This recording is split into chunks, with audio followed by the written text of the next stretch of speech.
ಧರ್ಮಸ್ಥಳ ಅಂತಕ್ಕಂಥದ್ದು ಒಂದು ಧರ್ಮದ ದೇವಾಲಯದ ಸ್ಥಾನ, ಅದು ಪವಿತ್ರ ಸ್ಥಳ. ಇಡೀ ರಾಜ್ಯದ ಸಾಮಾನ್ಯ ಜನರು ಕೂಡ ಮಂಜುನಾಥನ ಕೃಪೆಗೆ ಪಾತ್ರರಾಗಿ ಅಲ್ಲಿ ದರ್ಶನ ಪಡೀತಕ್ಕಂಥದ್ದು, ಭಕ್ತಿಯಿಂದ ಅಲ್ಲಿ ಹೋಗಿ ಭೇಟಿ ಮಾಡ್ತಕ್ಕಂಥದ್ದು ಸರ್ವರು ಮಾಡ್ತಾರೆ. ಆದರೆ ಒಂದು ಧಾರ್ಮಿಕ ಸ್ಥಳದ ವಿಚಾರದಲ್ಲಿ ತಪ್ಪು ಕಲ್ಪನೆಗಳನ್ನು ಮತ್ತು ಅಪವಾದವನ್ನು ಕೊಡುವ ರೀತಿಯಲ್ಲಿ ಇವತ್ತು ಕೆಲವರು ಪ್ರಚೋದನೆ ಮಾಡ್ತಿದ್ದಾರೆ. ಇದೇ ಗುಂಪು ಶಬರಿಮಲೆಯಲ್ಲೂ ಇದೇ ಕೆಲಸವನ್ನು ಮಾಡಿ ಅಲ್ಲಿ ಏನೂ ಪ್ರಯೋಜನ ಅವ್ರಿಗೆ ಆಗಲಿಲ್ಲ. ಆದರೆ ಭಕ್ತರ ಇನ್ನಷ್ಟು ಭಕ್ತರು ಹೆಚ್ಚಾದರು. ಈಗ ಅದೇ ಗುಂಪು ಧರ್ಮಸ್ಥಳದ ವಿರುದ್ಧವಾಗಿಯೂ ಕೂಡ ತನ್ನ ಕಾರ್ಯಚಟುವಟಿಕೆಗಳನ್ನು ಪ್ರಾರಂಭ ಮಾಡಿದೆ. ಇದಕ್ಕೆ ಕಾರಣ ಯಾರು ಅಂತಂದ್ರೆ ಕಮ್ಯುನಿಸ್ಟ್ನ ಕೆಲವು ವ್ಯಕ್ತಿಗಳಿದ್ದಾರೆ. ಇವತ್ತು ಕಾಂಗ್ರೆಸ್ ಪಕ್ಷ ಸಂಪೂರ್ಣವಾಗಿ ಅದು ಕಾಂಗ್ರೆಸ್ ಪಕ್ಷವಾಗಿ ಉಳಿದಿಲ್ಲ, ಅದು ಕಮ್ಯುನಿಸ್ಟ್ ಕಾಂಗ್ರೆಸ್ ಪಕ್ಷವಾಗಿ ಇವತ್ತು ಕೆಲಸ ಮಾಡಲಿಕ್ಕೆ ಪ್ರಾರಂಭ ಮಾಡಿದೆ.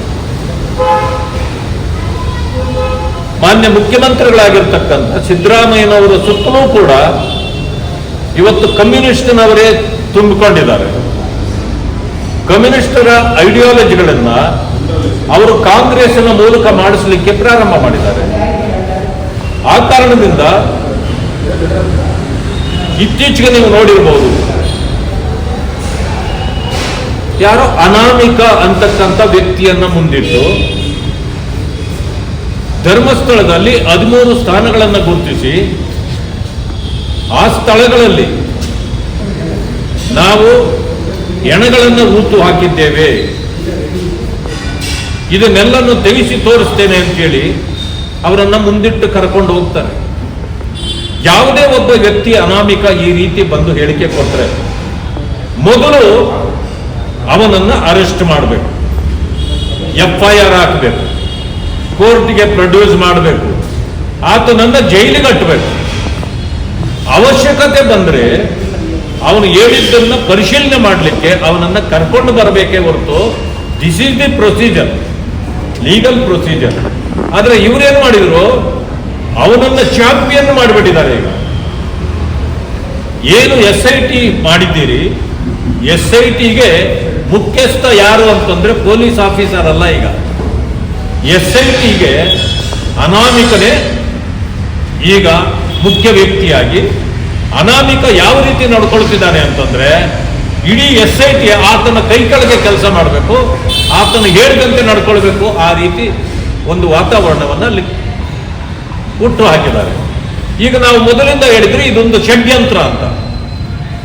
ಈಗ ಕಾಂಗ್ರೆಸ್ನವರು ಕೂಡ ಏನೂ ಸಿಗಲಿಲ್ಲ, ಇನ್ನ ತಪ್ಪು ಮಾಡಿ ಸಿಕ್ಕಾಕೊಂಡಿದ್ದೇವೆ, ಅದಕ್ಕೆ ಆಂಟಿಸಿಪೇಟರಿ ಬೇಲ್ ಪಡೆಯೋ ರೀತಿಯಲ್ಲಿ ಹೌದು ಇದಕ್ಕೆ ಕಾರಣ ಕಮ್ಯುನಿಸ್ಟ್ನವರ ಒತ್ತಾಯದಿಂದಲೇ ನಾವು SIT ಮಾಡಿದ್ವಿ ಅಂತೇಳಿ ಅಲ್ಲಿನ ಆ ಜಿಲ್ಲಾ ಉಸ್ತುವಾರಿ ಸಚಿವರಾದ ದಿನೇಶ್ ಗುಂಡೂರಾವ್ ಹೇಳ್ತಾರೆ. ಮಾನ್ಯ DK ಶಿವಕುಮಾರ್ ಅವರು ಹೌದು ದೊಡ್ಡ ಷಡ್ಯಂತ್ರ ನಡೆದಿದೆ ಅಂತೇಳಿ ಹೇಳ್ತಾರೆ. DK ಸುರೇಶ್ರವರು ಹೌದು ಅದು ಧರ್ಮಸ್ಥಳ ಅಂತಕ್ಕಂಥದ್ದು ಧಾರ್ಮಿಕ ಭಾವನೆಗಳಿರ್ತಕ್ಕಂಥದ್ದು, ಅಲ್ಲಿ ಇಂಥವೆಲ್ಲ ಆಗಬಾರ್ದಾಗಿತ್ತು, ಈ ರೀತಿ ಇನ್ವೆಸ್ಟಿಗೇಷನ್ ಆಗಬಾರ್ದಾಗಿತ್ತು ಅಂತ ಅವ್ರು ಈಗ ಹೇಳಕ್ಕೆ ಶುರು ಮಾಡಿದ್ದಾರೆ. ಅಂದ್ರೆ ಏನು ಸಿಗದಿದ್ದಕ್ಕೆ ಕಾಂಗ್ರೆಸ್ನವರು ಈಗ ಟರ್ನ್ ತಗೊಂಡಿದ್ದಾರೆ, ಉಲ್ಟಾ ಹೊಡೆದು ಮಾತಾಡಲಿಕ್ಕೆ ಪ್ರಾರಂಭ ಮಾಡಿದ್ದಾರೆ. ಇದಕ್ಕೆ ಇವತ್ತು ಈ ರಾಜ್ಯದ ಜನರ ಕ್ಷಮೆ ಕೇಳಿ ಮುಖ್ಯಮಂತ್ರಿಗಳು ತಮ್ಮ ಸ್ಥಾನಕ್ಕೆ ರಾಜೀನಾಮೆ ಕೊಡಬೇಕು ಅಂತೇಳಿ ನಾನು ಕೇಳಲಿಕ್ಕೆ ಬಯಸ್ತೇನೆ.